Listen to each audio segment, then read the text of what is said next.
Vendredi 14 août 2026, bonsoir à toutes et à tous. Au sommet de l'actualité au Tchad, l'ancien Premier ministre et opposant Sucé Masra est gracié par le président Mahamat Idriss Déby après plus d'un an de détention.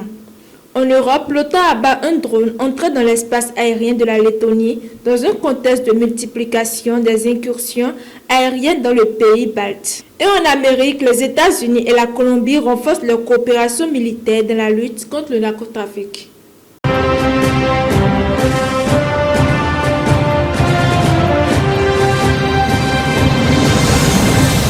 Démarrons ce journal au Tchad, Sucé Masra, gracié par le président Déby. Au Tchad, le président Mahamat Idriss Déby a accordé ce vendredi une grâce présidentielle à Sucé Masra, ancien Premier ministre et figure de l'opposition.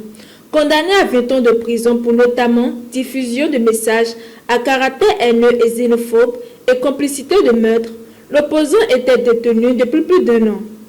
8 autres responsables politiques, membres de la plateforme d'opposition GCPA, ont également été graciés. Ils avaient été condamnés à 8 ans de prison pour avoir notamment été accusés de formater une insurrection. La présidence tchadienne précise que la grâce entraîne une remise totale des peines de prison. Une décision saluée par le parti de Sucé Masra qui y voit une possibilité de relancer le dialogue et la réconciliation nationale. En Lettonie, un avion de chasse italien opérant sous commandement de l'OTAN a abattu un drone qui était entré dans l'espace aérien du pays. L'incident intervient alors que les pays baltes voisins de la Russie enregistrent de plus en plus d'intrusions et de chutes de drones. Dans le même temps, la Russie affirme avoir abattu plus de 50 drones ukrainiens dans la nuit de jeudi à vendredi. Un incendie s'est également déclaré dans le port russe d'Oust-Luga. La Finlande a, elle aussi, annoncé une restriction temporaire de son espace aérien et maritime dans l'est du golfe de Finlande. Et pour terminer ce journal, les États-Unis et la Colombie renforcent leur coopération militaire. Bogota a officiellement rejoint le Bouclier des Amériques, une alliance régionale lancée par l'administration de Donald Trump pour lutter contre le narcotrafic.